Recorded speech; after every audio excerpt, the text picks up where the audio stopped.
तो अनुपम जी, स्वागत है आपका। ये बताएं कि ये हेमंत बिश्व शर्मा और राहुल गांधी में ये जो वाद विवाद चल रहा है, ये बातों तक ही सीमित रहेगा या थापा मुक्की पे चला जाएगा?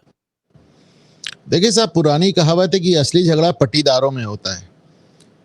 राहुल गांधी को जो हेमंत बिश्वा शर्मा से एक्चुअली प्रॉब्लम तो इसीलिए है ना कि अभी देखिए, कल कल आपको राहुल गांधी को यही प्रॉब्लम शशि थरूर से भी नजर आएगी। वो जो इनकी पार्टी से निकल निकल के जा रहे हैं और जो उनको बात बात पे ललकार रहे हैं, ऐसा कोई ट्वीट नहीं करते राहुल गांधी जिसमें हेमंत बिश्वा शर्मा उनको घेरते ना हो। लेकिन राहुल गांधी ने एक बहुत बड़ा ब्लंडर कर दिया, बहुत बड़ा ब्लंडर कर दिया। वो क्या था? अब आप इसको इस तरह सोचें कि अगर आज अखिलेश यादव ये बयान दें कि हमारी सरकार आते ही हम योगी आदित्यनाथ को जेल भेज देंगे, तो आप सोच के देखें कि मतलब जो पिछली बार 40-45 सीट आई थी उतनी भी आनी मुश्किल हो जाए। अगर तेजस्वी यादव ये कहें कि हमारी सरकार आते ही हम नीतीश कुमार को जेल भेज देंगे, तो कितनी दिक्कत हो जाएगी। अरे भाई, राहुल गांधी कुछ भी हो, असम में बाहरी हैं। हेमंत बिश्वा शर्मा असम के एकदम ओरिजिनल आदमी हैं। वो मतलब वो एक लोकल आदमी हैं। आप वहां जाके कह रहे हैं हम इनको जेल भेज देंगे। तो ये जो ताव ताव में अपना कह जाते हैं, और ताव भी भाई इनका कमाल की बात है। देखिए, एक बात मैं राहुल गांधी की तारीफ करूंगा सर, कि साहब इतनी हारों के बाद भी इनकी एरोगेंस में कमी नहीं आई। मुझको वो शोले फिल्म का डायलॉग याद आता है जो असरानी नहीं बोलता था कि इतनी बदली के बाद भी हम नहीं बदले। तो कुछ उसी तरह का इतनी ढेर सारी हारों के बाद भी आप देखेंगे राहुल गांधी की एरोगेंस नहीं कम हुई। मतलब सरकार बनाने की नौबत नहीं आ रही, जेल आप पहले भेज रहे हो। और एक तरफ कह रहे हो हेमंत बिश्वा शर्मा को जेल भेज देंगे, और दूसरा ट्वीट करके कह रहे हो मेरे जीजा जी को जेल भेज रहे हैं। तो मतलब मतलब मतलब ये कितना बड़ा कॉन्ट्रडिक्शन है। आप मतलब अपना जेल देखो यार, अपनी माता जी का जेल देखो, अपने बहनोई का जेल देखो, ये किसको किसको जेल भेज रहे हो। और बात करने का जो उनका अंदाज है, नरेंद्र मोदी बचा नहीं पाएगा, अमित शाह बचा नहीं पाएगा।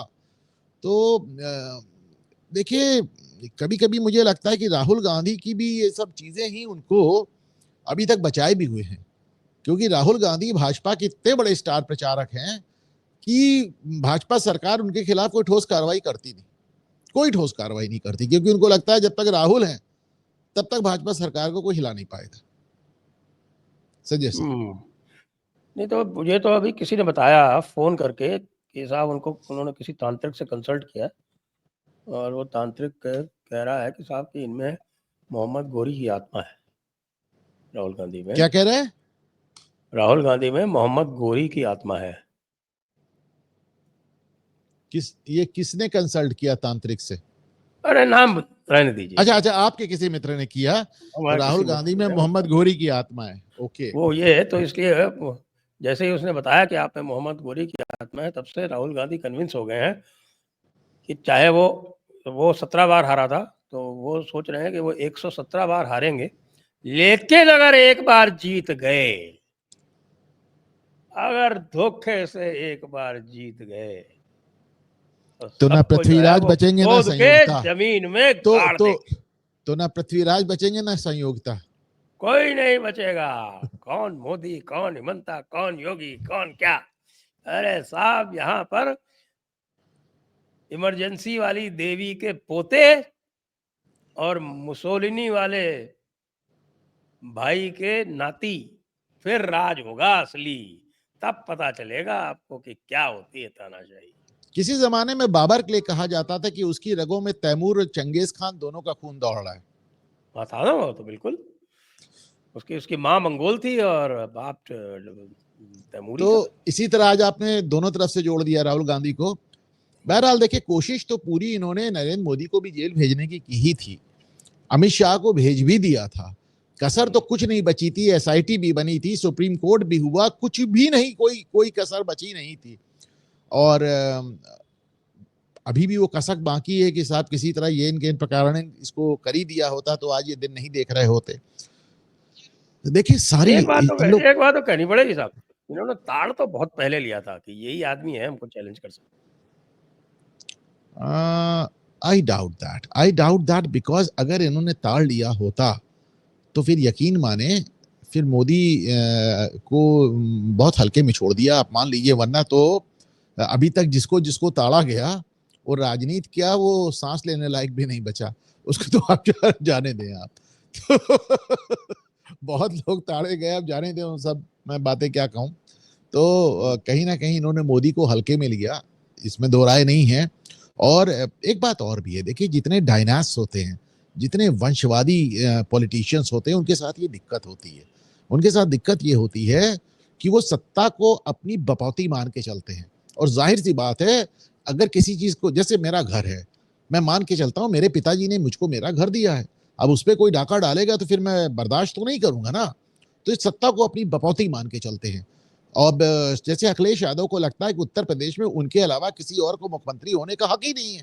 तेजस्वी यादव को लगता है मेरी माँ मुख्यमंत्री, मेरे बाप मुख्यमंत्री, भला मेरे अलावा कौन मुख्यमंत्री हो सकता है।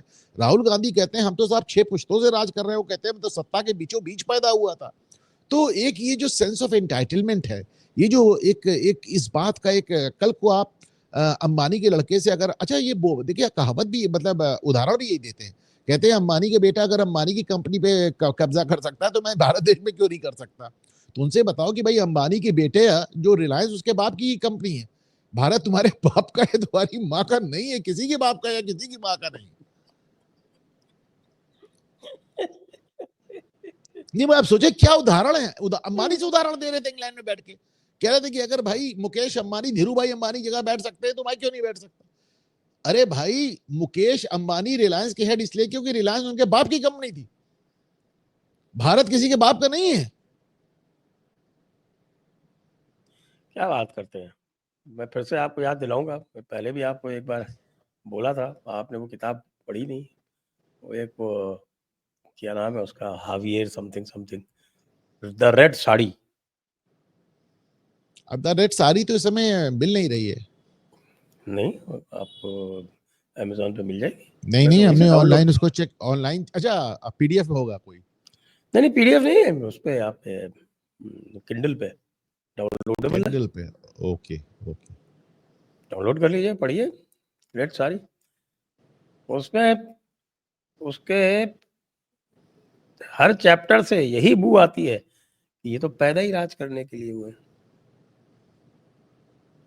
और सारा उसमें जो उन्होंने दिखाया है वो भी यही कि किस तरह से षड्यंत्र किए गए तरह तरह के जिससे कि साहब के क्यों जरूरत थी, सत्ता की जरूरत इसलिए थी क्योंकि उनको लग रहा था कि अगर सत्ता नहीं रही तो उनको जो है मुकदमे झेलने पड़ सकते हैं, इसलिए सत्ता बहुत जरूरी थी। एक अब सत्ता कांग्रेसी नहीं है नेता भी साहब, हमसे इस तरह की अब बात कह 15 रहे साल थे सत्ता नहीं रहेगी तो अब क्या होगा बताइए आप। 15 साल तो मिनिमम है, आगे भी पता नहीं क्या होगा। एक वरिष्ठ कांग्रेसी नेता भी हमसे कह रहे थे कि राहुल गांधी को सत्ता कितनी ललक इस तरह इसलिए नहीं है क्योंकि वो चाहते हैं कि सत्ता किसी और के हाथ में रहे, बागडोर उनके हाथ में रहे, वो पूरी दुनिया में घूमते रहे, जिम्मेदारी कोई ना हो, ताकत पूरी हो। लेकिन अब उनको समझ में आया कि साहब सत्ता हाथ में नहीं रहेगी तो ये 6 पुश्तों से जोड़ा गया। अच्छा मैं अक्सर इस बात को कहता हूं कि मोतीलाल नेहरू के बाद 6 पुश्तों में इस परिवार में किसी ने काम नहीं किया। मोतीलाल नेहरू के बाद एक भी शख्स ने इस परिवार में काम नहीं किया। लेकिन कोई आदमी चार्टर्ड प्लेन से नीचे चलता नहीं, पूरी दुनिया में 65 विजिट, साल भर के 68 विजिट होते हैं, मतलब अरबों रुपए की विदेश यात्राएं करते हैं पूरा परिवार, माँ बेटा सब। और मैं फिर कह रहा हूं कि साहब मोतीलाल के बाद किसी ने इस परिवार में काम नहीं किया। वही 1,24,000 रुपए सांसद की सैलरी है। अब उसमें ये इतनी अय्याशी कैसे हो रही है, ये भी सोचने की बात है।